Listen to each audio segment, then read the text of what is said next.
प्यारे साथियों नमस्कार। आशा करता हूं कि आप सभी बहुत अच्छे होंगे, बहुत शानदार होंगे, एकदम जबरदस्त होंगे, स्वस्थ और मस्त होंगे। और ठीक है, आज सुबह क्लास में वो इस संबंधी समस्या रही। हालांकि अब इसके दो तीन ऑप्शन मैंने अपने पास रख लिए हैं और भविष्य में इस तरह की कोई भी परेशानी ना हो। लेकिन बच्चे, ये टेक्निकल दिक्कतें हैं, ये हो ही जाती हैं। ठीक है, हम हर बार अपनी तरफ से सर्वश्रेष्ठ कोशिश करते हैं कि कोई भी समस्या ना आए, लेकिन फिर भी ये वायर है ना, इलेक्ट्रॉनिक चीजें हैं, कब कहाँ किस में क्या दिक्कत आ जाए तो बहुत परेशानी हो जाती है। लेकिन मैं आपको ईमानदारी से बता रहा हूँ, बहुत दुख होता है, मुझे बहुत ज्यादा दुख होता है, क्योंकि आप लोग बड़ी उम्मीद के साथ पढ़ने आते हैं। मुझे पता है कि आपका भी समय इसमें वेस्ट होता है और मेरा भी होता है। ठीक है, क्योंकि मेरा बहुत सारा समय इसी चीज में चला जाता है, और फिर जो मैं मानसिक रूप से परेशान हो जाता हूँ ना, मैं आपको बता नहीं सकता। तो ठीक है, आप सभी का बहुत बहुत स्वागत है। और दूसरा, एक सबसे जरूरी बात मैं आपको बताना चाहता हूँ कि इस बैच में ठीक है, कुछ पुराने स्टूडेंट भी हैं हमारे जो विनायक 2.0 विनायक 1.0 के हैं।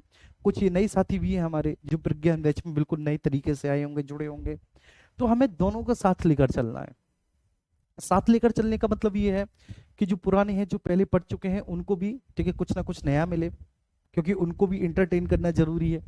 ठीक है, वो तभी उनका मन लगेगा, अगर यार सर ने इस बार ये चीज और फालतू पढ़ा दी, इस बार ये चीज और नहीं पढ़ा दी। ठीक है, और जो नए स्टूडेंट है उनके लिए तो कंप्लीट पैकेज है। ठीक है, और बाकी का बच्चे देखो, मैं आपको भरोसा दिला सकता हूँ कि ठीक है, हम अपना सर्विसेज देंगे।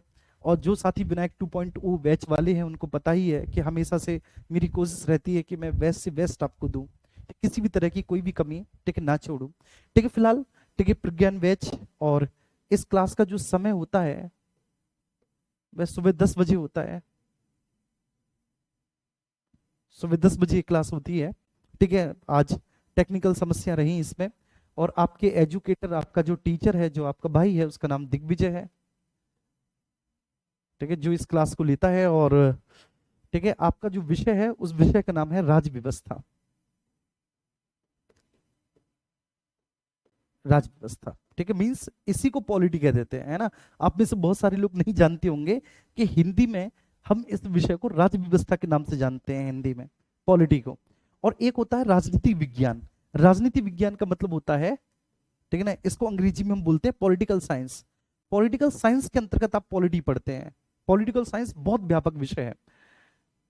ठीक है, और बेसिकली मैं अभी जो एलटी ग्रेड वाला बैच है, ठीक है, या फिर पीसीएस में भी ऑप्शनल में, जब कभी ऑप्शनल हुआ करता था पीसीएस में, अब तो नहीं है, तो मैं पॉलिटिकल साइंस ही पढ़ाता था। तो इसलिए ठीक है, इस विषय का एक ठीक है अच्छी नॉलेज है।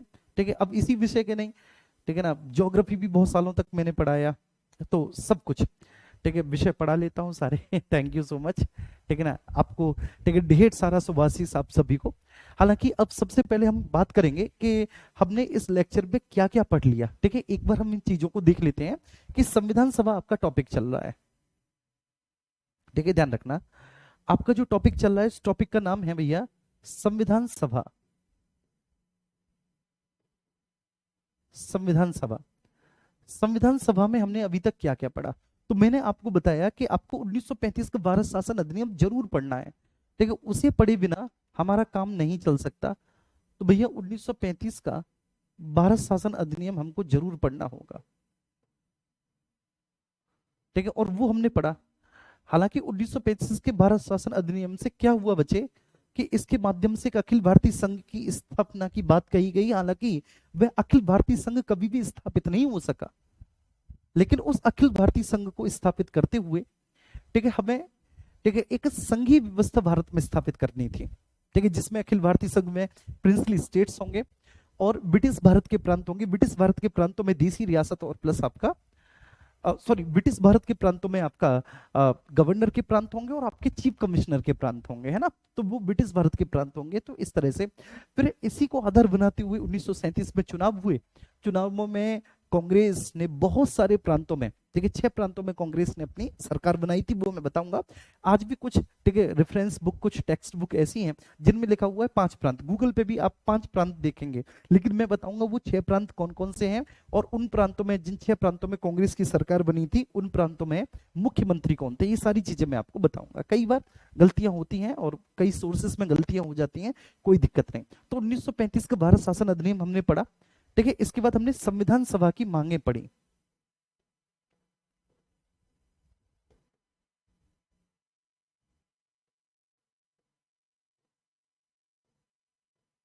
संविधान सभा की मांगे पढ़ी, ठीक है। डिमांड्स पढ़ी, demands for constituent assembly, demands for constituent assembly, संविधान सभा की हमने, ठीक, मांगों को पढ़ा था। ठीक, मांगों में हमने, ठीक है, तीनों प्रकार की मांगों को पढ़ा था हमने। इनडायरेक्ट डिमांड भी भैया पढ़ लिया था, अप्रत्यक्ष मांग बहुत जरूरी थी, अप्रत्यक्ष मांग को पढ़ा था, ठीक है। हमने सांकेतिक मांगों को पढ़ा था, टोकन डिमांड्स को पढ़ा था, और तीसरा हमने, ठीक है, प्रत्यक्ष मांग को भी पढ़ा था, जिसमें सबसे पहले मानवेंद्र नाथ राय साहब ने मांग की थी। प्रत्यक्ष मांग को भी हमने पढ़ा था, ठीक है। मांग हमने पढ़ ली थी, बहुत अच्छे से देख ली थी, ठीक है। इसके अलावा, ठीक है, ये सारी चीजें देखने के बाद, हालांकि हमने कम ही पढ़ा है अभी, ठीक है, जिस तरह से क्लासेस हो गई, लेकिन बहुत आराम आराम से हम लोग, ठीक है, पढ़ रहे हैं, ठीक है। मांगे हमने पढ़ी, और दूसरा, ये क्लासेस आपकी मंडे टू सैटरडे, ठीक है, होंगी, ठीक है। ये आपकी 6 दिन क्लासेस होंगी आपकी। तो हमने ये पढ़ा। इसमें सबसे ज्यादा जरूरी था बच्चे, जो हमने नेहरू रिपोर्ट पढ़ी, बहुत ज्यादा जरूरी था। और मैंने आपको बताया था कि ये जो नेहरू रिपोर्ट है, ये क्यों लाई गई थी, इसके पीछे का कारण मैंने बताया था। इसको क्यों तैयार किया गया था, क्योंकि चैलेंज कर दिया था यार, ठीक, वर्केनहेड ने भारतीयों को, कि भारतीय कोई एक ऐसा संविधान बना ही नहीं सकते जो सभी पॉलिटिकल पार्टी को संतुष्ट कर दे। मोतीलाल नेहरू को गुस्सा आ गई कि यार हम में इतनी योग्यता नहीं है कि हम ऐसा एक संविधान बना पाए। तो फिर क्या था, ठीक है, सर्वदलीय सम्मेलन बुलाया गया, सभी दल के नेता, ठीक, उसमें शामिल हुए, और नेहरू रिपोर्ट तैयार की गई, ठीक है, जिसमें मौलिक अधिकारों की बात कही गई, वो सारा मैंने बताया, जिसमें मौलिक अधिकारों की बात कही गई, ठीक है, जिसमें सांप्रदायिक निर्वाचन प्रणाली को समाप्त करके अल्पसंख्यकों के लिए स्थानों को आरक्षित किए जाने की बात कही गई, ठीक है। इसमें भारत को डोमिनेंट स्टेटस, जैसे कनाडा और साउथ अफ्रीका को दिया हुआ है, कुछ उस तरह, और भारत में एक संघीय शासन की स्थापना करने की बात कही गई थी। कुल मिलाकर ये नेहरू रिपोर्ट है, ठीक है। अब ये बहुत महत्वपूर्ण है, क्यों महत्वपूर्ण है कि इसको, ठीक है, भारतीय संविधान का प्राक रूप भी कह देते हैं, early version of Indian constitution. इसको भारतीय संविधान का प्राक रूप भी बोल देते हैं, प्राक रूप भी बोल देते हैं, ठीक है ना। आप कह सकते हैं कि early version of Indian constitution, प्राक रूप, ठीक ना।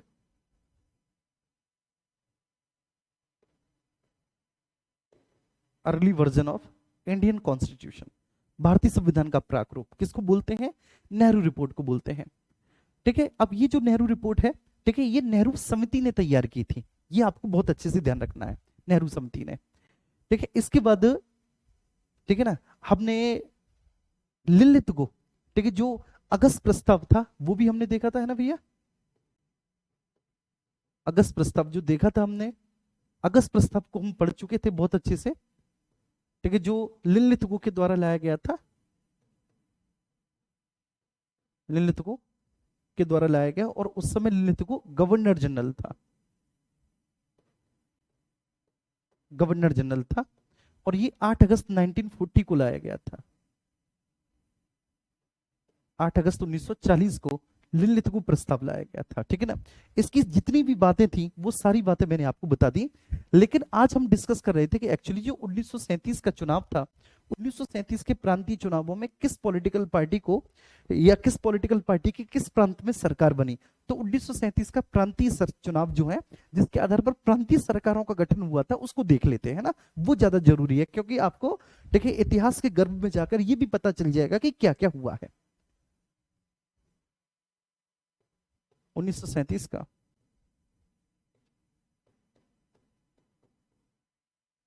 प्रांतीय चुनाव, ठीक है ना, प्रोविंशियल इलेक्शन बोलेंगे 1937,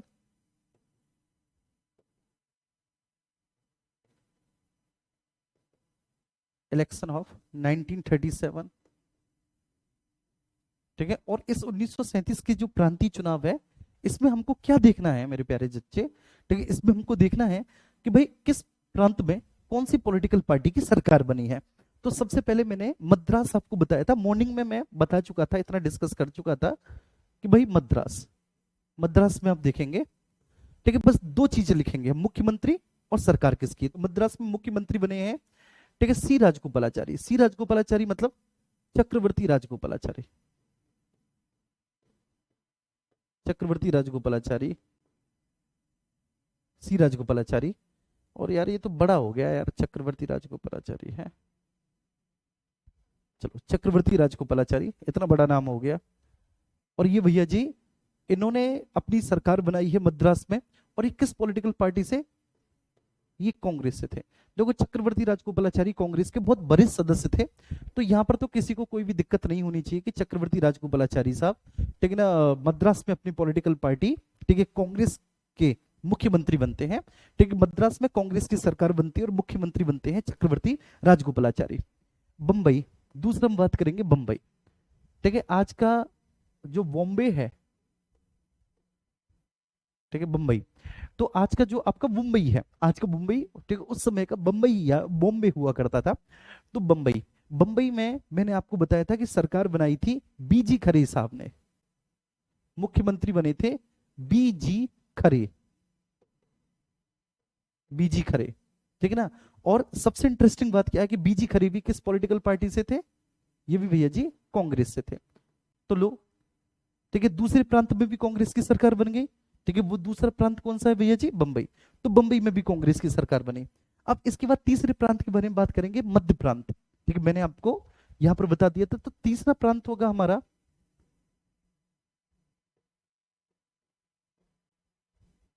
मध्य प्रांत। और मध्य प्रांत में देखो यहां पर क्या है? बीजी खरे। मध्य प्रांत में होगा बी एन खरे। ठीक है, देखो इसमें आपको अंतर महसूस करना है, यहां पर बी एन होगा, यहां पर आपको बीएन खरे होगा। है ये भी कांग्रेस के, इनकी भी पॉलिटिकल पार्टी कांग्रेस है, मध्य प्रांत में बीएन खरे। लेकिन हुआ क्या एक्चुअली, बीएन खरे साहब, ठीक है, इन्होंने, ठीक ना, इस्तीफा दिया। इनके बाद रविशंकर शुक्ल बने, जो अगले मुख्यमंत्री बने मध्य प्रांत के, वे रविशंकर शुक्ल बने। तो इनके बाद आपको ये ध्यान रखना है कि इनके बाद रविशंकर शुक्ल बने, शुक्ल बने। और यहां पर भी, ठीक है ना, जो सरकार बनी वो कांग्रेस की बनी, कांग्रेस की बनी। ठीक है, यहां पे भी सरकार मध्य प्रांत में। चौथा आप संयुक्त प्रांत। संयुक्त प्रांत भैया आपका उत्तर प्रदेश है, आपके उत्तर प्रदेश को संयुक्त प्रांत कहा जाता था उस समय, यूनाइटेड प्रोविंसेस, संयुक्त प्रांत। संयुक्त प्रांत में गोविंद वल्लभ पंत भैया जी, जीवी पंत, गोविंद वल्लभ पंत, जीवी पंत। ठीक है, और गोविंद वल्लभ पंत आप सभी लोग जानते हैं कि कांग्रेस के कद्दावर नेता थे। ठीक है, ये ऐसे नेता थे गोविंद वल्लभ पंत कि इंदिरा गांधी, ठीक है, जब प्रधानमंत्री बनी थी तो वो बहुत ज्यादा सलाह लेती थी गोविंद वल्लभ पंत साहब से। ठीक है, एक तरह से गोविंद वल्लभ पंत ने इंदिरा गांधी को पाला पोसा था। ठीक है, और गोविंद वल्लभ पंत साहब का राजनीतिक दर्शन, ठीक है, इंदिरा गांधी को बहुत प्रभावित करता है। चलिए, तो संयुक्त प्रांत में, ठीक है, ये क्लियर हो गया। ओके, अब इसके बाद हम चलेंगे उड़ीसा, पांचवा उड़ीसा। देखो अभी तक, ठीक है, जितने भी प्रांत चल रहे हैं उन सभी में कांग्रेस की सरकार है। उड़ीसा में है आपका बी एन दास साहब, वी एन दास, वी एन दास साहब उड़ीसा में। और उड़ीसा में सरकार अगेन कांग्रेस की बनती है। उड़ीसा में फिर से सरकार किसकी बनती है? कांग्रेस की बनती है। और मुख्यमंत्री बनते हैं आपके, ठीक है, उड़ीसा में वी एन दास साहब, वी एन दास साहब। ठीक है, इसके बाद छठवें नंबर पे आपके बिहार, सिक्स आपका बिहार, बिहार। बिहार में श्री कृष्ण सिंह, श्री कृष्ण सिंह, इनका नाम ही है श्री कृष्ण सिंह। और श्री कृष्ण सिंह जी भी कांग्रेस के हैं, श्री कृष्ण सिंह जी भी कांग्रेस के हैं। इनकी सरकार बनती है श्री कृष्ण सिंह साहब की।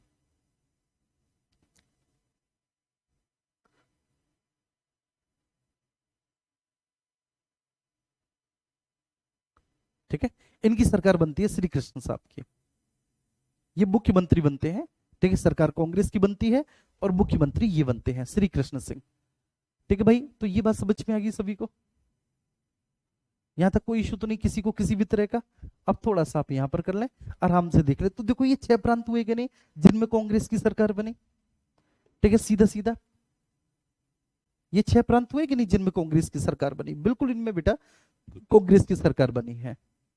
इन 6 प्रांतों में आप आराम से देख सकते हैं। मद्रास में चक्रवर्ती राजगोपालाचारी कांग्रेस के हैं, बंबई में बीजी खरे साहब कांग्रेस के हैं, मध्य प्रांत में बीएन खरे साहब कांग्रेस के हैं, संयुक्त प्रांत में गोविंद वल्लभ पंत साहब कांग्रेस के हैं, उड़ीसा में वीएन दास साहब कांग्रेस के हैं, और बिहार में श्री कृष्ण सिंह साहब, ठीक है, ये भी कांग्रेस के हैं। ठीक है, अब इसके बाद 7वें प्रांत के बारे में हम बात करेंगे। 7th है आपका उत्तर पश्चिमी प्रांत, उत्तर पश्चिमी सीमाई प्रांत, पश्चिमी सीमाई प्रांत, इसको बोलेंगे भैया नॉर्थ वेस्ट फ्रंटियर स्टेट। ठीक है, ये ध्यान रखना, नॉर्थ वेस्ट फ्रंटियर स्टेट, उत्तर पश्चिमी सीमाई प्रांत। इसके जो मुख्यमंत्री बनते हैं इस प्रांत में, वो बनते हैं खान अब्दुल गफ्फार खान साहब। ठीक है, कौन? ठीक है ना, खान अब्दुल गफ्फार खान। इसमें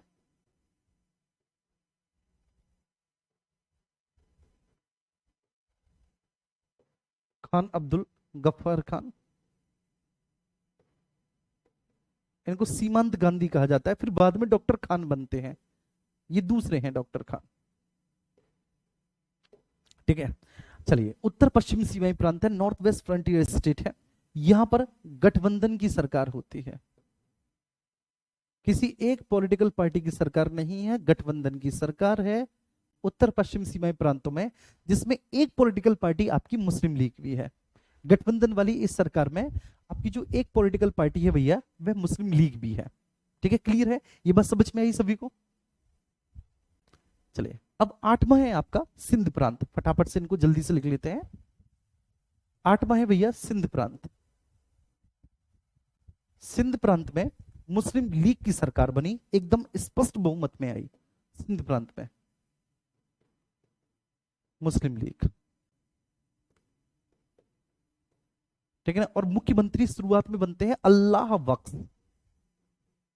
अल्लाह बख्श, कितना प्यारा नाम है?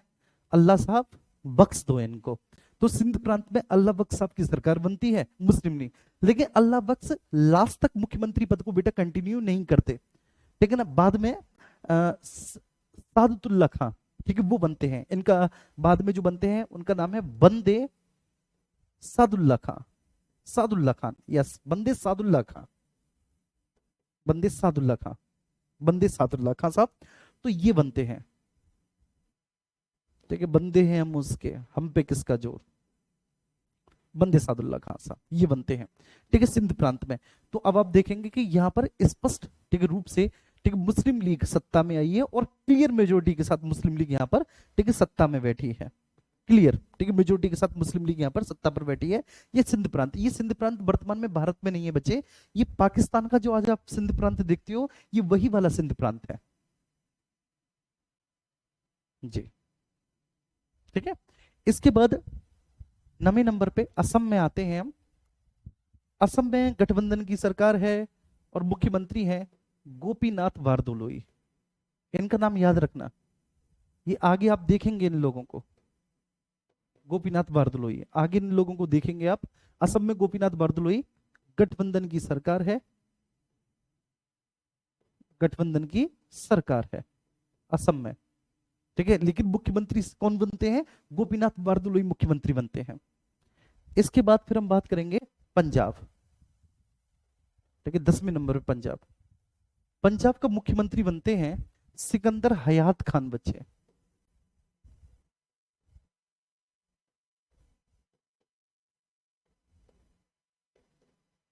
ठीक है, पंजाब के मुख्यमंत्री कौन बनते हैं?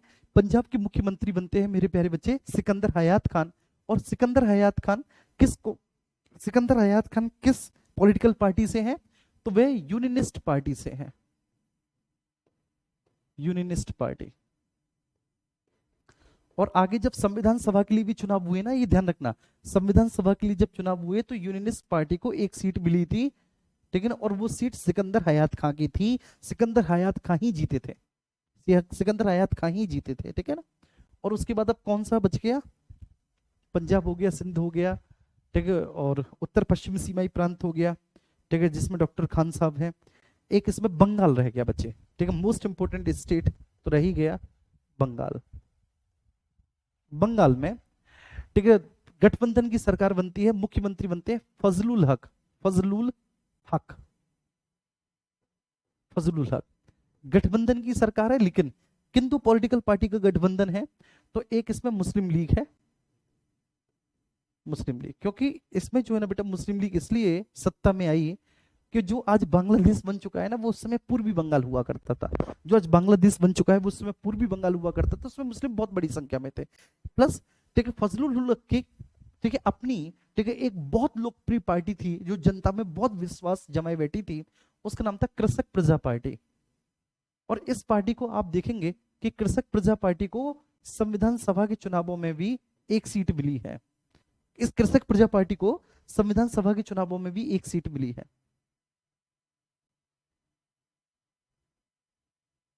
ठीक है। ये अब आप देख लो, ठीक है, अगर मुस्लिम लीग को आप देखेंगे तो मुस्लिम लीग यहाँ सत्ता में है, यहाँ सत्ता में है, ठीक है ना। पंजाब में यूनियनिस्ट पार्टी के साथ, ठीक है ना, ये बिल्कुल भी नहीं है, हाँ, लेकिन यहाँ पर असम में, ठीक है ये, ठीक है, यहाँ पर आप देखेंगे असम में है। और यहाँ पर आप देखेंगे कि 1937 का जो प्रांतीय चुनाव है, ठीक है, उस प्रांतीय चुनावों में क्या, ठीक है, कांग्रेस ने देखो बच्चे कितना जबरदस्त परफॉर्म किया है। और कांग्रेस के इस परफॉर्मेंस से सबसे ज्यादा अगर किसी को दुख हुआ तो वो हुई मुस्लिम लीग, ठीक है, क्योंकि इसमें अगर आप देखें 11 में से 6 प्रांतों में कांग्रेस ने अपनी सरकार बनाई। ये कोई मजाक बात नहीं थी बच्चे, ठीक है, उस समय बहुत बड़ी बात थी। और जिसने ये बता दिया था कि वास्तव में कांग्रेस जनता की एक बहुत लोकप्रिय पार्टी है, जनता कांग्रेस को बहुत पसंद करती है, ठीक है। अब अगस्त प्रस्ताव आ चुका था, अगस्त प्रस्ताव असफल रहा, मैंने अगस्त प्रस्ताव आपको बता दिया था, ठीक है ना। अगस्त प्रस्ताव बता दिया था मैंने प्यारे बच्चे कि 8 अगस्त 1940 को अगस्त रिजोल्यूशन लाया गया था, ठीक है। उस समय गवर्नर जनरल ललित गोता, क्यों लाया गया था? ठीक है, लाया गया था द्वितीय विश्व युद्ध में भारतीयों का सहयोग लेने के लिए, ठीक है। कारण क्या था, ये क्यों लाया गया था, नहीं बताया तो मैं फिर से बता देता हूं, यहां लिख दूंगा, कोई दिक्कत नहीं, मैं एक बार फिर से लिख दूंगा। अगस्त रिजोल्यूशन समझो आप, अगस्त प्रस्ताव को 8 अगस्त 1940 को लाया गया था, ठीक है ना। एक बार और समझ लेना है, कोई दिक्कत नहीं है।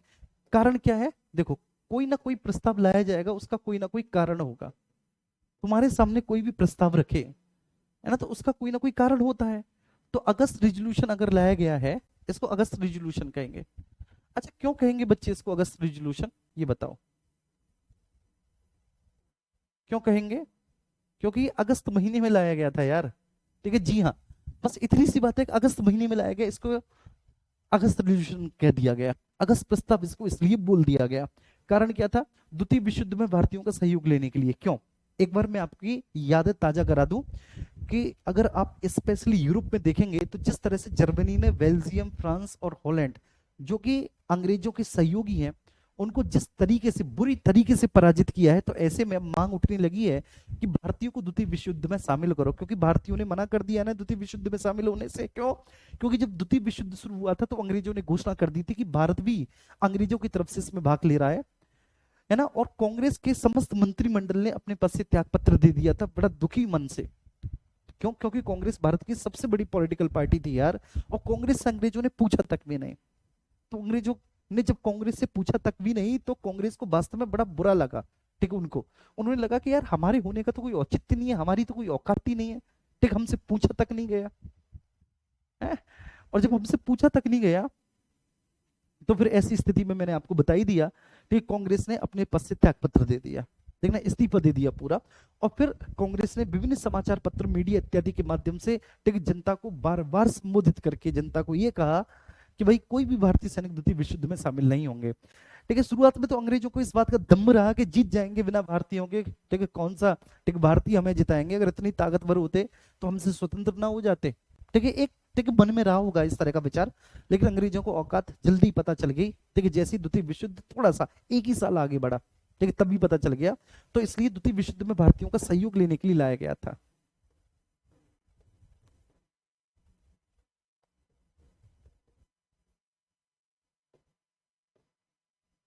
द्वितीय विश्व युद्ध में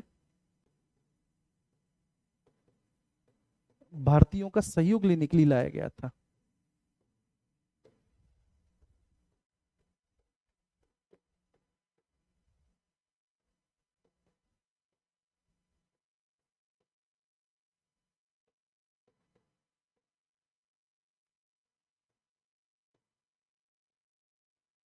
लाया गया था, ठीक है ना, क्योंकि मैं ये भी लिख देता हूं, क्योंकि अंग्रेजों के सहयोगी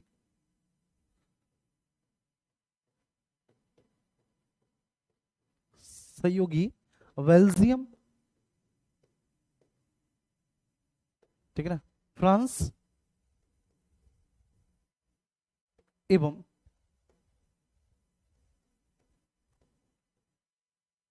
हॉलैंड के दबाव में, हॉलैंड के दबाव में, ठीक है, कारण ये था। ठीक है जी, क्लियर हुआ, कारण ये था अगस्त रिजोल्यूशन का। अब कारण आपको पता चल गया। दूसरी चीज की भाई क्या क्या प्रोविजंस थे, अंग्रेजों ने क्या क्या हमसे प्रॉमिस किया कि हम क्या क्या देंगे आपको, है ना। तो देखो मैंने आपको लास्ट लेक्चर में भी बताया था, अगर किसी से आपको अपनी कोई बात मनवानी है, किसी से आपको अगर अपनी कोई बात मनवानी है, तो आप उसके सामने वो चीज रखें ऑफर के तौर पे जिसको सबसे ज्यादा प्यारी हो। और भारतीयों को सबसे ज्यादा प्यारा क्या था, ठीक है, अपना खुद का एक संविधान, जो भारतीयों के द्वारा निर्मित एक संविधान सभा के द्वारा बनाया जाए।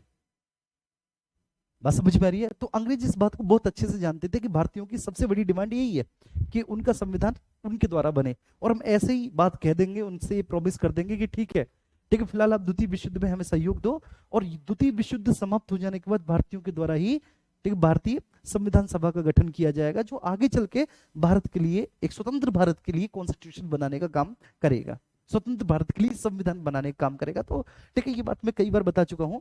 तो प्रावधान क्या था, द्वितीय विश्व युद्ध के बाद भारतीय संविधान सभा के माध्यम से संविधान का निर्माण करेंगे। अंग्रेजों ने सबसे पहला प्रावधान यही रखा भारतीयों को आकर्षित करने के लिए, कि द्वितीय विश्व युद्ध के बाद आफ्टर सेकेंड वर्ल्ड वॉर भारतीयों के द्वारा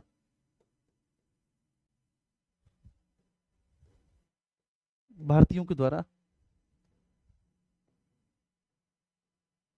एक संविधान सभा के माध्यम से, कॉन्स्टिट्यूएंट असेंबली के माध्यम से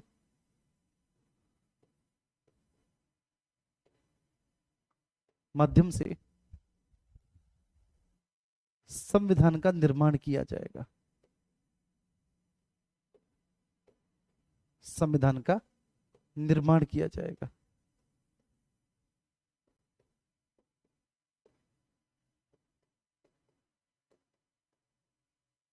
किया जाएगा, बात समझ में आ रही है। सबसे पहला प्रावधान तो ये कह दिया।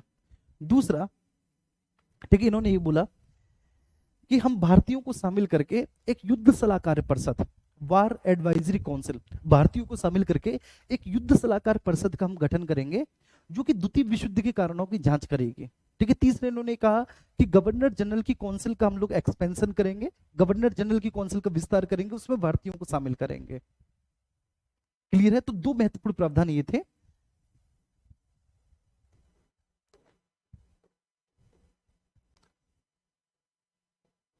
कि वाइसराय की काउंसिल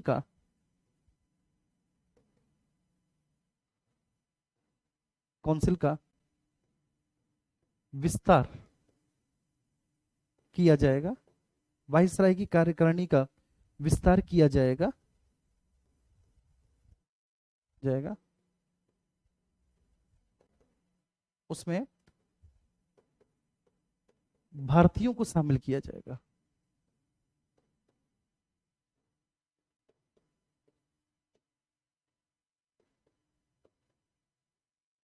शामिल किया जाएगा। इनफैक्ट भारतीयों को उसमें बहुमत मिलेगा।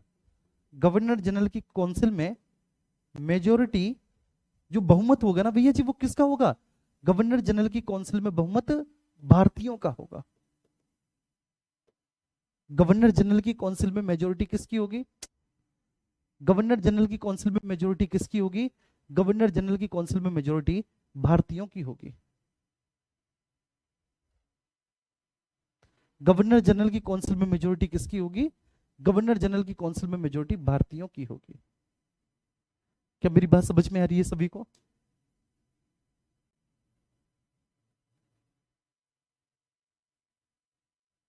अगस्त रेजोल्यूशन, अगस्त प्रस्ताव, ठीक है। ये दो प्रावधान हो गए, नंबर फर्स्ट, नंबर सेकंड। दूसरा क्या है कि युद्ध एक बार एडवाइजरी काउंसिल, अगला प्रावधान, एक बार एडवाइजरी काउंसिल,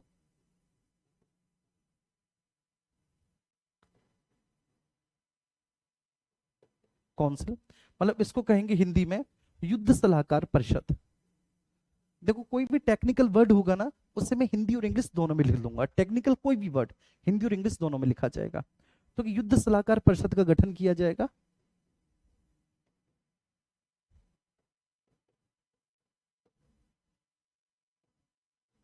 परिषद का गठन किया जाएगा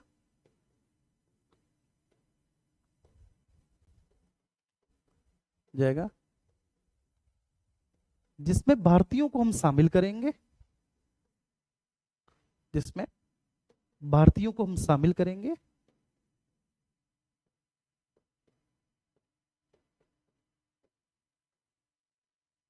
जिसमें भारतीयों को शामिल कर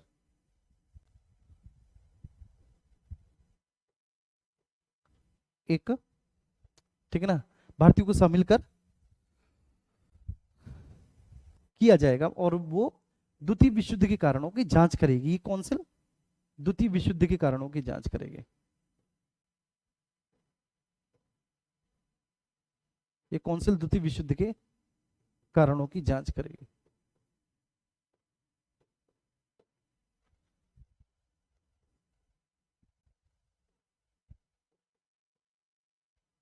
जांच करेगी मतलब मोटा मोटा ये तीन प्रावधान थे। नंबर फर्स्ट, ये स्वीकार किया गया। दूसरा, ये स्वीकार किया गया कि हम वाइसराय की काउंसिल का विस्तार करेंगे, और वाइसराय की काउंसिल का विस्तार करके उसमें भाई हम, ठीक है, भारतीयों को शामिल करेंगे। मतलब एक बहुत महत्वपूर्ण बात थी, ठीक है, ये था, ठीक है। इसमें मेजोरिटी भारतीयों को दी जाएगी, और एक बार एडवाइजरी काउंसिल का हम लोग गठन करेंगे जिसमें भारतीयों को शामिल करेंगे। और इसका काम ही होगा कि भाई ये जो बार एडवाइजरी काउंसिल है, ये द्वितीय विश्व युद्ध के कारणों की जांच करेगी, कारणों की जांच करेगी। अब देखो अंग्रेज ये दिखाना चाहते थे कि अंग्रेजों ने जो भी प्रॉमिस की है अंग्रेज पूरा करेंगे। अंग्रेजों ने तीन महत्वपूर्ण, ठीक है, प्रावधान रखे, ठीक है। और इसके अलावा अंग्रेजों ने ये भी बोला कि जब तक द्वितीय विश्व युद्ध चल रहा है, ठीक है, भारतीयों की हम सुरक्षा करेंगे। ठीक है, ये भी अंग्रेजों ने कहा सुरक्षा करेंगे हम, वायसराय की कार्यकारिणी का विस्तार करेंगे, भारतीयों को हम शामिल करेंगे द्वितीय विश्व युद्ध के बाद, ठीक है, ये सब वो, ठीक है, ये सारी चीजें उसमें लिखी गई। ये आपका जो है, ठीक है, भारतीयों को मौलिक अधिकार भी दिए जाएंगे। अगस्त प्रस्ताव में ये भी लिखा गया था कि हम, ठीक है, अल्पसंख्यकों के हितों की रक्षा करेंगे, ठीक है ना, लिख देता हूं मैं, हम अल्पसंख्यकों के हितों की रक्षा करेंगे, और भारतीयों को कुछ फंडामेंटल राइट भी दिए जाएंगे।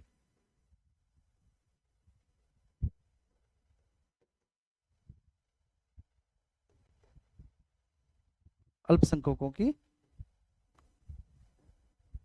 हितों की रक्षा की जाएगी।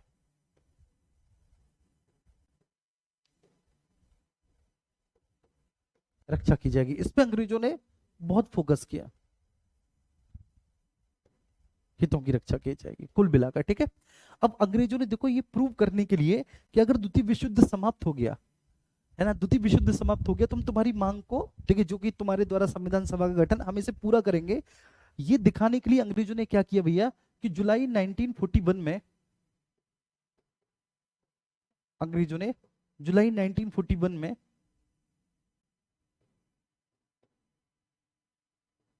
वायसराय की काउंसिल का,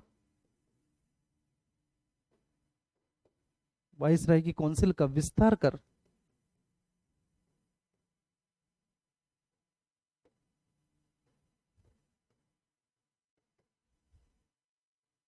विस्तार कर उसमें भारतीयों को बेटा शामिल भी किया।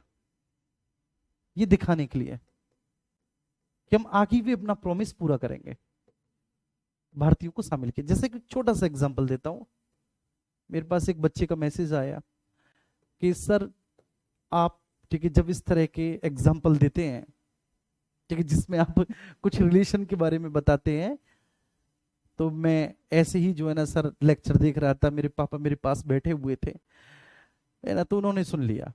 तो बेटा पापा से कहो कि पापा ये कठिन चीजें हैं, अगर हमारा मास्टर इनको ऐसे नहीं समझाएगा तो हमारी समझ में नहीं आएंगी ये, ठीक है, ये कठिन चीजें हैं, तो इसलिए मास्टर को इस तरह से समझाना पड़ता है इन सब चीजों को, ठीक है, ये उसकी मजबूरी है। तो हुआ क्या, ठीक है, जैसे मैं एक छोटा सा एग्जांपल देता हूँ कि आपने किसी से प्रॉमिस कर लिया कि शादी के बाद, ठीक है, आप उसे एक, ठीक है, महंगी सी डायमंड की रिंग देंगे, शादी के बाद महंगी सी डायमंड की रिंग, एक अच्छा सा, ठीक है, एक फ्लैट गिफ्ट करेंगे आप, स्कूटी भी आप उसे दिलवाएंगे, ऐसे, ठीक है, आपने बहुत सारे वादे किए, और ठीक है वो सब वादे आपने किए, ठीक है, उन्हीं वादों की बिहाफ पे आपने उससे शादी कर ली, आपने उसे भविष्य के बहुत स्वर्णिम सपने दिखाए, ठीक है, कि मैं तुम्हारे लिए चांद तारे तोड़ लाऊंगा, और ऐसी दुनिया भर की बातें कुल मिलाकर।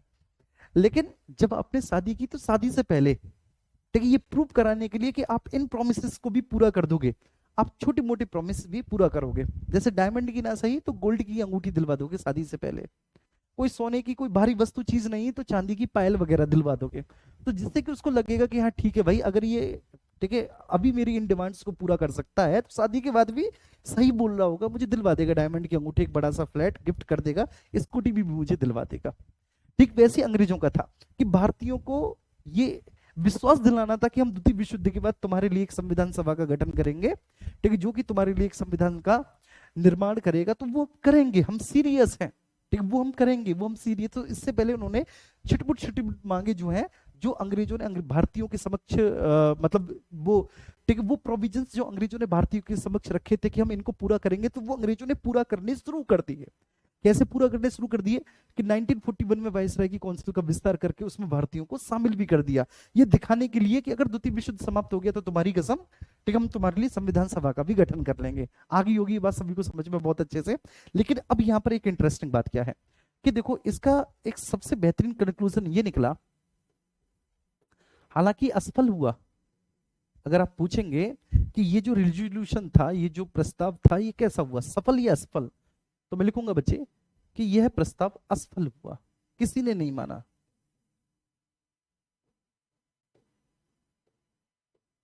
यह प्रस्ताव फेल्यूर हुआ, इसको किसी ने नहीं ना माना, ना कांग्रेस ने न माना, ना मुस्लिम लीग ने माना, किसी ने भी इसको नहीं माना। लेकिन हाँ, लेकिन एक बात जरूर हो गई कि पहली बार, ठीक है, इसके माध्यम से लड़के ने लड़की को प्रपोज कर दिया कि हाँ मैं तुमसे शादी करूंगा, ठीक है, अभी तक फिलहाल वो नहीं कर रहा था, ठीक है, शादी की बात नहीं कर रहा था, लड़की बेचारी परेशान थी कि कहीं ऐसा ही तो नहीं कि मुझसे शादी ना करे, ठीक है, ऐसे ही यार, ठीक है, लेकिन हाँ, ठीक है, जब लड़का ने कहा कि शादी के बाद मैं तुम्हें फ्लैट दिलवाऊंगा और मैं तुम्हें स्कूटी दिलवाऊंगा, तो लड़की को इस बात की तो तसल्ली होगी कि चलो ठीक है, फ्लैट और स्कूटी दिलवाएगा, ये तो बहुत अच्छी बात है, लेकिन ये मुझसे शादी भी करेगा। बस, तो इसका मतलब क्या है कि भारतीयों को ये तसल्ली मिल गई कि अंग्रेजों ने पहली बार इस बात को स्वीकार किया कि भारतीय ही संविधान सभा के माध्यम से संविधान का निर्माण करेंगे। पहली बार अंग्रेजों ने इस बात को स्वीकार किया था, इससे पहले आज तक अंग्रेजों ने इस बात को स्वीकार नहीं किया था। ठीक है, दूसरा निष्कर्ष क्या है, दूसरा निकला कि पहली बार अंग्रेजों के द्वारा यह स्वीकार किया गया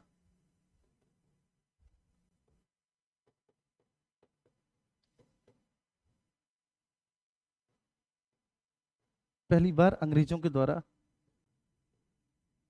यह स्वीकार किया गया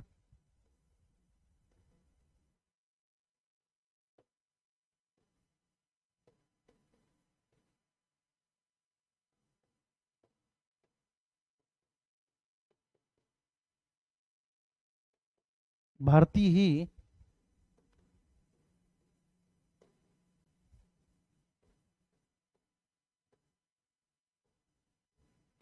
संविधान सभा के माध्यम से, ठीक है, स्वयं अपना संविधान निर्मित करेंगे।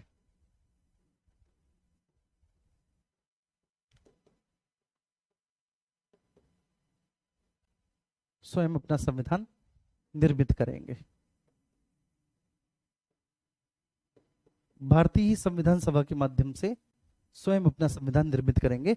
कम से कम अंग्रेजों ने इस बात को तो स्वीकार किया। ठीक है, अभी तक तो नालायक, ठीक है, इस बात को भी नहीं स्वीकार कर रहे थे। ठीक है, दबा भी सही द्वितीय विश्व युद्ध का, लेकिन कम से कम माने तो सही। अरे दबा भी सही द्वितीय विश्व युद्ध का, लेकिन कम से कम इस बात को अंग्रेजों ने स्वीकार तो किया मेरे भाई। लेकिन कुल मिलाकर, ठीक है, जैसे कि आप पूछना चाहेंगे, ये तो रिकॉर्डेड क्लास है, आप पूछना चाहेंगे कि ये जो प्रस्ताव था, ठीक है, ये सफल था या असफल? तो ये प्रस्ताव पूरी तरह से असफल हुआ मेरे प्यारे बच्चे। लेकिन फिर भी असफल होने के बावजूद भी कुछ इसके, ठीक है, एडवांटेजेस हैं, वो ये हैं कि पहली बार अंग्रेजों के द्वारा ये स्वीकार किया गया कि भारतीय संविधान सभा के माध्यम से अपना स्वयं का संविधान निर्मित करेंगे, अपना स्वयं का संविधान निर्मित करेंगे। आ रही है बात सभी को समझ में? ठीक है, अब हम बात करेंगे क्रिप्स मिशन के बारे में। यार बहुत महत्वपूर्ण है क्रिप्स मिशन। ठीक है, ये तो आपको कतई नहीं लग रहा होगा, ठीक है ना, कि ये क्लास आपकी रिकॉर्डेड है। ठीक है, मैं पूरी कोशिश कर रहा हूं कि ऐसा माहौल क्रिएट करने की कि आपको बिल्कुल भी ना लगे, है ना, वही आपसे बातचीत करने का सेम वही तरीका, बिल्कुल वैसे ही क्रिप्स मिशन।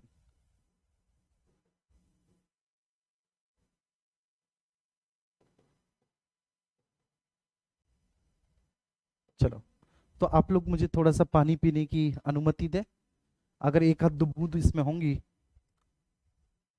हम्म, है।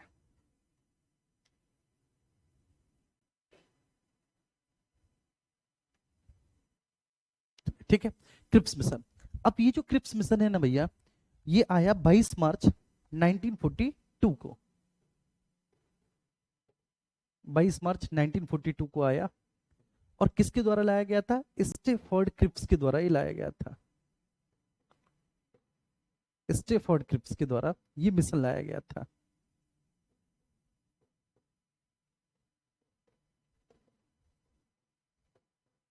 स्टेफोर्ड क्रिप्स इस मिशन को लेकर आया था। ठीक है, अब इस मिशन को आप समझेंगे। ये जो क्रिप्स मिशन 22 मार्च 1942 को आया, कारण क्या है बताओ? ठीक है, कारण क्या है बताओ मेरे प्यारे बच्चे? वही है, सेम रीजन है, कुछ भी नहीं बदला। द्वितीय विश्व युद्ध में भारतीयों का सहयोग लेने के लिए, मतलब 2 साल बाद आया, लेकिन फिर भी वही मांगे रही, फिर भी वही बातें रही कि द्वितीय विश्व युद्ध में भारतीयों का सहयोग लेने के लिए आया था। ठीक है, अब क्या हुआ कि अब जर्मनी बहुत तेजी से यूरोप में तो, ठीक है, बहुत बड़े क्षेत्र को एक्वायर कर चुका है। ठीक है, उधर जापान भी जो है ना बच्चे, साउथ ईस्ट एशिया में अंग्रेजों को जबरदस्त तरीके से पटकनी दे रहा है। जापान, जापान यार, ठीक है ना, अमेरिका का पर्ल हार्बर बंदरगाह तबाह कर देता है। आपने देखा होगा कि जब, ठीक है, पूरा पर्ल हार्बर बंदरगाह जापान ने तबाह कर दिया, तब अमेरिका ने जो है वे परमाणु विस्फोट किए थे हिरोशिमा और नागासाकी पर। मतलब तुम सोच के देखो, युद्ध जीतने के लिए इतने बड़े स्केल पर उसने परमाणु बम हथियारों का प्रयोग किया, और आज, ठीक है, पूरे विश्व में शांति के गीत गाए फिरता है। ये वो अमेरिका है जिसने बेटा अफगानिस्तान बर्बाद कर दिया, पूरा इराक बर्बाद कर दिया, पूरा ईरान बर्बाद कर दिया। ये वो है। चलो ठीक है, वो बात अलग है। कारण, कारण वही है, ठीक है, सेम कॉज है। द्वितीय विश्व युद्ध में भारतीयों का सहयोग लेने के लिए लाया गया, सेकंड वर्ल्ड वॉर पे।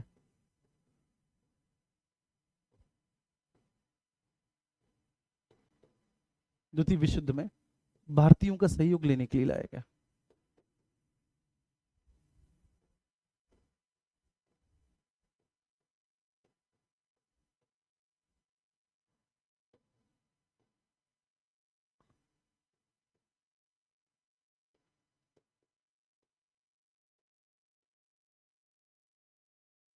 ठीक है, क्लियर है भैया?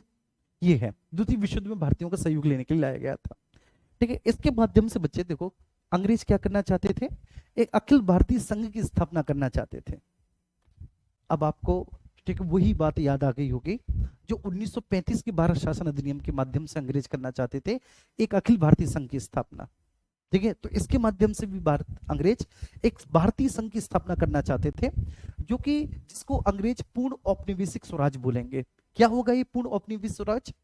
केवल 3 ऐसे पद होंगे, एक गवर्नर जनरल का, एक मुख्य सेनापति का, समझ में आ रही है, एक गवर्नर जनरल का, एक मुख्य सेनापति का, और तीसरा, ठीक है, विदेशी संबंधों का। विदेशी संबंध ये अंग्रेजों के पास रहेंगे, अंग्रेजों के पास से सभी पद बाकी के भारतीय अपने पास रखेंगे। और प्लस ये जो भारतीय संघ, जो कि पूर्ण औपनिवेशिक स्वराज के आधार पर बनेगा, ये जब चाहे तब अंग्रेजों से संबंध विच्छेद कर सकता है। इसको अंग्रेजों से संबंध विच्छेद करने की पूरी स्वतंत्रता होगी।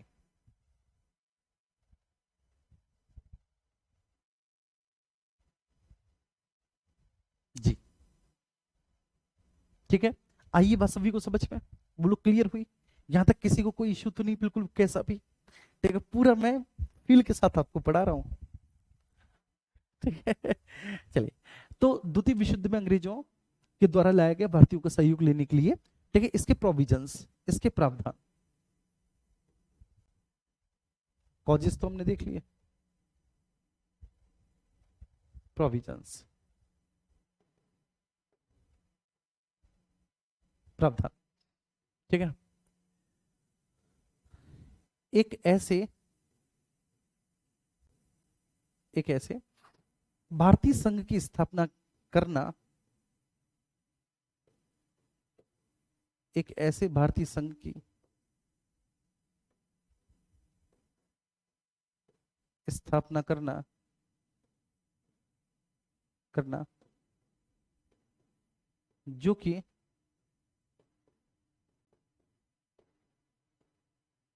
ब्रिटिश सम्राट के अंतर्गत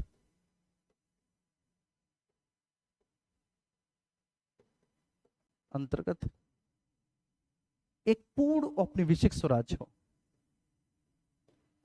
एक पूर्ण औपनिवेशिक स्वराज हो।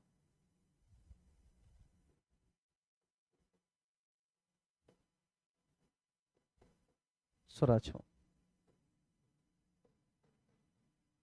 आप सोच रहे हो, मतलब बहुत बड़ी बात हो, ब्रिटिश सम्राट के अंतर्गत हो, अंग्रेजों के अंतर्गत, मतलब वो एक ऐसा देश हो, मतलब आप कहेंगे कि सर कैसा, एक बात बताओ तो सही, मतलब ऐसा देश हो बच्चे, ठीक है, कि आज की स्थिति में अगर मैं बात करूं, जैसे कोई जिला है और जिले का सबसे बड़ा प्रशासनिक अधिकारी होता है डिस्ट्रिक्ट मजिस्ट्रेट, डीएम। तो ये चाह रहे हैं कि ऐसा जिला जिसमें सारे महत्वपूर्ण कार्य डीएम के पास हो, बाकी का इंटरनल प्रशासन तुम लोग कर लो। ठीक है, तो एक ऐसा देश जिसकी स्थिति पूर्ण औपनिवेशिक स्वराज की होगी, मतलब ठीक है, जिसको गवर्नर जनरल उनका खुद का होगा, जो संपूर्ण प्रशासन का चीफ होगा, विदेशी संबंध वो निर्धारित करेंगे, जिसमें रक्षा संचार वगैरह सब आ जाएंगे, साथ ही साथ मुख्य सेनापति भी उन्हीं का होगा, बाकी के सब ठीक है एरे गहरे नत्थु खेरे विषय, शिक्षा स्वास्थ्य स्वास्थ्य वो तुम लोग रख लो। ठीक है, तो जिसकी स्थिति एक पूर्ण औपनिवेशिक स्वराज की होगी। पूर्ण औपनिवेशिक स्वराज का मतलब होता है, आप कहेंगे बच्चे, कंप्लीट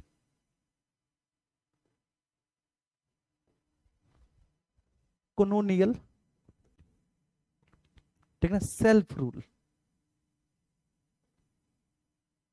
ठीक है, जिसकी स्थिति एक पूर्ण औपनिवेशिक स्वराज की होगी, जिसे, अच्छा बोला कैसे, ठीक है, जिसे अंग्रेजों से संबंध विच्छेद करने का अधिकार होगा, मतलब कह तो ऐसे रहे बच्चे कि ये जब चाहे तब अंग्रेजों से स्वतंत्र हो जाए, लेकिन इसमें काफी टेक्निकलिटी थी, इसमें बहुत तकनीकी समस्याएं थी। ठीक है, ये सुनने में केवल अच्छा लग रहा था भारतीयों को, लेकिन ये वास्तव में वो था बहुत जटिल, जिसे ब्रिटेन से संबंध विच्छेद करने की स्वतंत्रता होगी।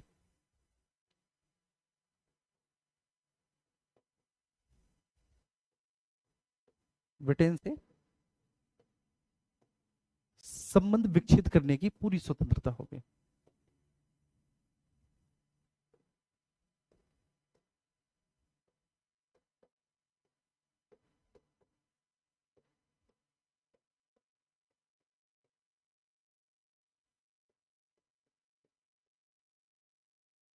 ठीक है जी, आ रही है बस समझ में? तो जिसे ब्रिटेन से संबंध विच्छेद करने की पूरी स्वतंत्रता होगी जी। ओके, अब ये जो भारतीय संघ होगा, ठीक है, एक तरह का ये अखिल भारतीय संघ होगा, मैंने बताया, जिसे ब्रिटेन से संबंध विच्छेद करने की पूरी स्वतंत्रता होगी। तो ये भारतीय संघ कैसा होगा, ये मैं आपको यहां पर बता दे रहा हूं कि भाई आखिर भारतीय संघ होगा कैसे। यूनियन ऑफ इंडिया, ये ठीक वैसा ही भारतीय संघ होगा जैसे 1935 के भारत शासन अधिनियम में बोला था। इसलिए मैंने 1935 का भारत शासन अधिनियम पहले पढ़ाया बच्चे, ठीक है ना? और अगर मैं पूरा संवैधानिक विकास का इतिहास पढ़ाता 1773 का रेगुलेटिंग एक्ट वगैरह ये सब, तो फिर और ज्यादा तुम्हें तकनीकी दिक्कतें आती, तो इसलिए पता हो जाता है एक लंबे अरसे के बाद जब हम पढ़ाते हैं कौन सी चीज बच्चों को पढ़ानी है, जिससे कि सारी चीजें क्लियर हो जाए उसके। ठीक है, तो एक भारतीय संघ की स्थापना करनी है जिसमें ब्रिटिश भारत के प्रांत होंगे, ब्रिटिश भारत के प्रांत होंगे, ठीक है, इसको बोलेंगे प्रोविंसेस ऑफ ब्रिटिश इंडिया बच्चे, प्रोविंसेस ऑफ ब्रिटिश इंडिया।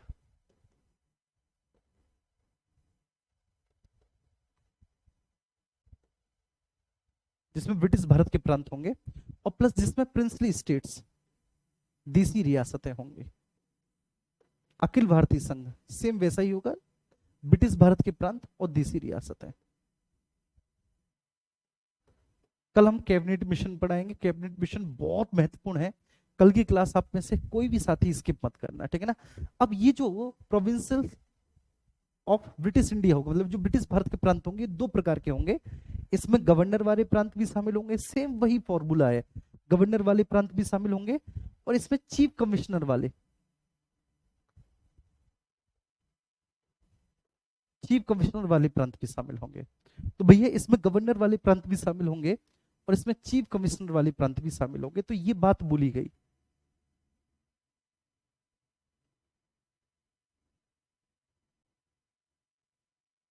ये बात इसमें बोली गई क्रिप्स मिशन में, ठीक है जी, क्लियर हुआ।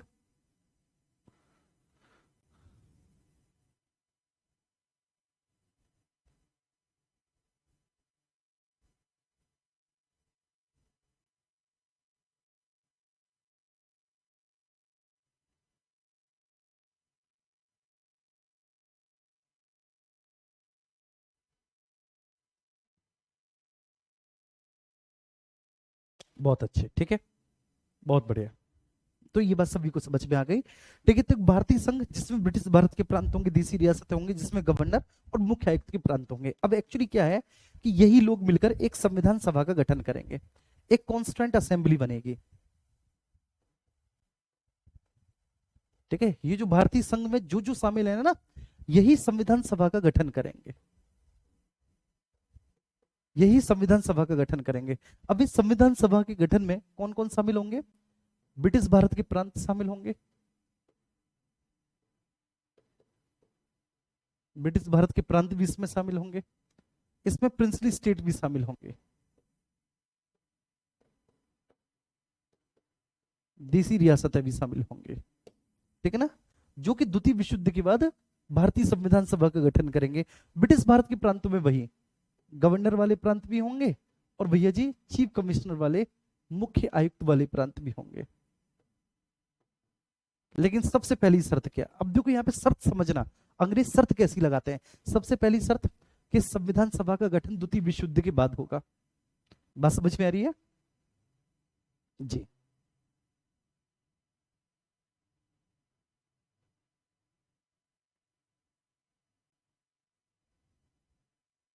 बहुत बढ़िया, ठीक है, बहुत अच्छे जी, क्लियर हो गया।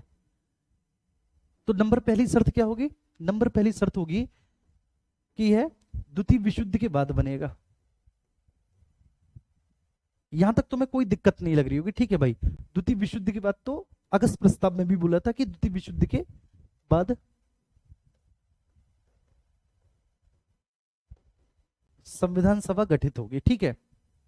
द्वितीय विश्व युद्ध के बाद संविधान सभा गठित होगी, इट्स ओके, हम मानते हैं कि यहां तक कोई दिक्कत नहीं है। अब पता है क्या बोल रहे हैं? अब देखो, अब अंग्रेजों की, ठीक है ना, वो अच्छा बनने की जो नीति है, अंग्रेजों का ये दिखाने की नीति कि अंग्रेज कितने प्यारे हैं, कितने बढ़िया हैं, बस इस बात को समझना। वो बोलते हैं कि अब, ठीक है, एक संविधान का निर्माण हो गया, भारतीय संघ के लिए संविधान का निर्माण हो गया, समझना बच्चे, भारतीय संघ के लिए संविधान का निर्माण हो गया, हो गया। अब ये नवनिर्मित संविधान है ना, ये नया बनने वाला संविधान है, एक नवनिर्मित संविधान है भैया, एक नया बनने वाला संविधान है, एक नए संविधान का निर्माण हो गया। ज्यादा डीप तो नहीं हो रहा भाई?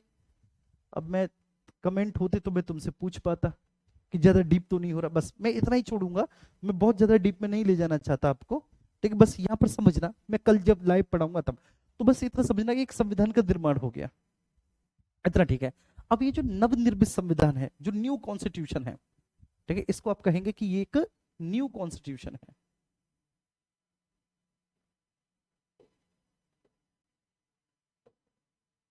एक न्यू कॉन्स्टिट्यूशन है। अब ये जो एक न्यू कॉन्स्टिट्यूशन है, अगर ये किसी ब्रिटिश भारत के प्रांत को या देसी रियासतों को पसंद नहीं आया,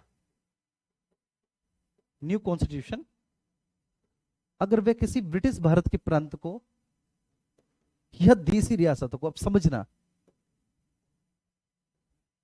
ब्रिटिश भारत के प्रांतीय या देशी रियासतों को अगर वह नहीं पसंद नहीं आया तो वो अपने लिए अलग बनाएंगे संविधान। पसंद नहीं आया मतलब कि इन्होंने कहीं ना कहीं मुस्लिम लीग को संतुष्ट करने का प्रयास किया। कितने चालाक थे ये साले, देखो। ठीक है, इन्होंने मुस्लिम लीग को, क्योंकि मुस्लिम लीग लगातार, ठीक है, राग अलाप रही है ना कि हमें पाकिस्तान चाहिए, हमें पाकिस्तान चाहिए, हमें पाकिस्तान चाहिए, वो कह रही है मुस्लिम लीग। तो देखो मुस्लिम लीग को इन निकम्मों ने कैसे संतुष्ट किया है कि किसी भी ब्रिटिश भारत के प्रांतीय देशी रियासतों को अगर पसंद नहीं आया कि नया कॉन्स्टिट्यूशन या नया संविधान जो एक अखिल भारतीय संघ ने मिलकर बनाया है, एक संविधान सभा ने मिलकर बनाया है, पसंद नहीं आया तो वो क्या कर सकते हैं, अपना स्वयं का अलग संविधान बना सकते हैं। देखो फूट डाल रहा हूं, ठीक है, फूट डाल दी कि अपना स्वयं का नया संविधान बना सकते हैं।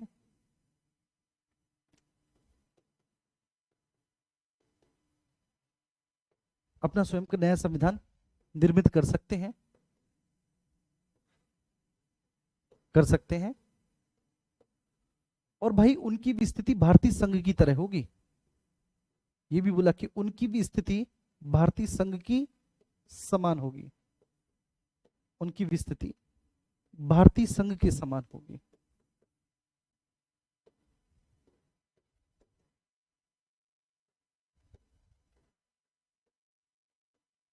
मतलब वो कैसे होंगे भैया, वो अपने आप में देश होंगे। जैसे मान के चलिए कि कश्मीर एक देशी रियासत है, कश्मीर को नहीं लगा, कश्मीर को अच्छा नहीं लगा भारत का संविधान, ठीक है, तो कश्मीर खुद का अपना संविधान बना लेगी। समझ रही हो, कश्मीर अपना खुद का संविधान अलग बना लेगा और कश्मीर की स्थिति भारत की तरह होगी। कश्मीर भी एक स्वतंत्र देश होगा जैसे भारत। मान के चलिए कि भैया भोपाल को अच्छा नहीं लगा, ठीक है, ये संविधान जो एक अखिल भारतीय संघ ने मिलकर बनाया, नहीं लगा भोपाल को अच्छा। अगर भोपाल को अच्छा नहीं लगा तो ठीक है भैया, भोपाल अपना खुद का बना लेगा और भोपाल की स्थिति भी भारत की जैसी होगी, भोपाल भी एक देश होगा। तो सोच के देखो कि एक देश के भीतर कितने देश पैदा करना चाह रहे हैं ये लोग।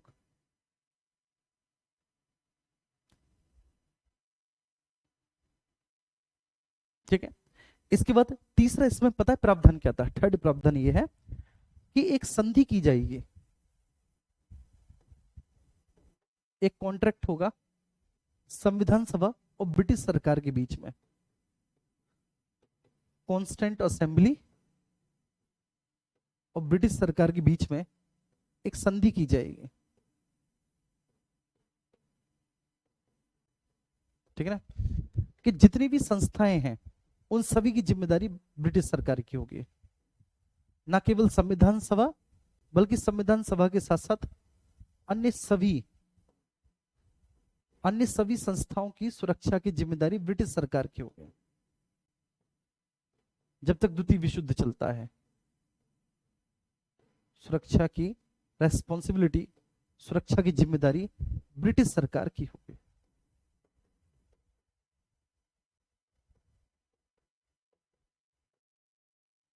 ब्रिटिश सरकार की होगी। मतलब ये दिखाने के लिए कि आप लोग निश्चित रूप से जो है ना रहो भारत में, क्योंकि यहाँ पे लगातार भारतीय बोल रहे हैं ना कि जिस तरह से जापान बहुत तेजी से आक्रमण कर रहा है साउथ ईस्ट एशिया में, ठीक है, जैसे ये जहां जहां पे जापानियों के आक्रमण हुए भाग गए वह सब रण छोड़ के, ये रण छोड़ है, ये भाग गए, है ना। और भारतीय कह रहे हैं कि भाई तुम भारत से भी भाग जाओगे, तो कह रहे हैं कि तुम टेंशन मत लो, ठीक है, जब तक द्वितीय विश्व युद्ध चल रहा है, ठीक है, तब तक अंग्रेजों की, ब्रिटिश सरकार की गारंटी है कि ब्रिटिश सरकार तुमको पूरी तरह से सुरक्षा प्रदान कराएगा। ठीक है, अब इसमें सबसे बड़ी बात क्या है कि अंग्रेजों ने औपनिवेशिक स्वराज की स्थापना करने की बात कही, लेकिन इसमें औपनिवेशिक स्वराज के लिए औपनिवेशिक स्वराज जो होगा वो कैसा होगा कैसा नहीं होगा कोई बात नहीं की गई। इसलिए महात्मा गांधी कहते हैं इसको post dated check. Mahatma Gandhi इसको पोस्ट डेटेड चेक कहते हैं। एक तो देखो नंबर फर्स्ट, इसने मुस्लिम लीग को बहुत हद तक संतुष्ट करने का प्रयास किया, लेकिन मुस्लिम लीग ने इसे अस्वीकार कर दिया। मुस्लिम लीग ने इसे अस्वीकार कर दिया। इसने बहुत प्रयास किया मुस्लिम लीग को संतुष्ट करने का, लेकिन मुस्लिम लीग के लिए इसने मतलब इनडायरेक्टली पाकिस्तान की बात कही, ठीक है, बोला ना कि भाई अगर किसी को पसंद नहीं आता वो खुद का संविधान बना ले। मुस्लिम लीग ने कहा कि तुम हमारे लिए बना के दो, वे तुम हमारे लिए एक देश बना के दो और वो देश अपना खुद का संविधान अलग बनाएगा, ठीक है, हमें तुम्हारी कोई आवश्यकता नहीं है, वो देश अपना संविधान खुद अपना अलग बनाएगा। ठीक है, तो एक तो दूसरा, ठीक है, इसको कांग्रेस ने भी फिर ठीक है। मजबूरी में फिर कांग्रेस ने भी अस्वीकार किया, कांग्रेस ने भी इसमें अस्वीकार किया, क्योंकि इसमें कोई ठोस प्लान नहीं था, केवल वादे थे। कांग्रेस ने भी अस्वीकार किया। और फिर मैंने बोला ना कि गांधी ने इसको कह दिया कि ये पोस्ट डेटेड चेक है। According to Gandhi that is a post dated cheque. अब मैं आपको बताता हूं क्यों। जैसे मुझे रुपयों की आवश्यकता है आज, आप समझना, मुझे आज रुपयों की आवश्यकता है, मैं आपके पास पहुंचा, मैंने कि भाई मुझे रुपए चाहिए। हो सकता है कि 3 दिन बाद मेरे पास रुपए आ जाएं, कहीं से बहुत आ जाएं, जितनी कल्पना नहीं कर सकते उतनी आ जाए, ईश्वर करे, ठीक है। लेकिन मुझे आज रुपयों की आवश्यकता है, आज मुझे रुपया चाहिए, और किसी ने मुझे चेक दिया, मुझ पे एहसान करती हुए डेट डाल दी उसमें 1 महीने बाद की, तो बताओ किसी काम का है वो चेक? हम्म?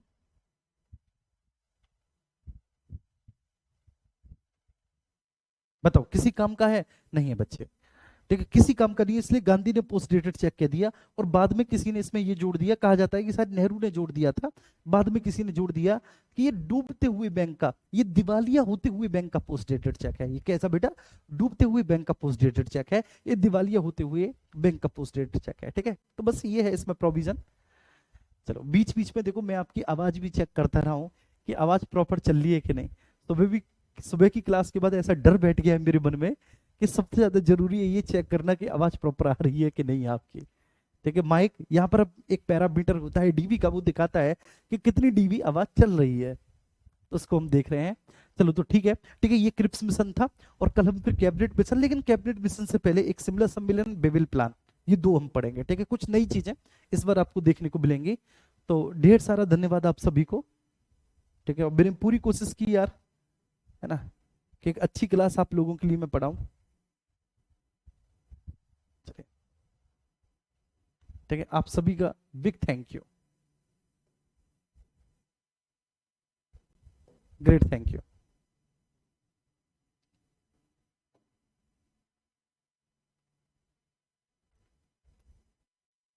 ओके, ठीक है, thank you, thank you so much.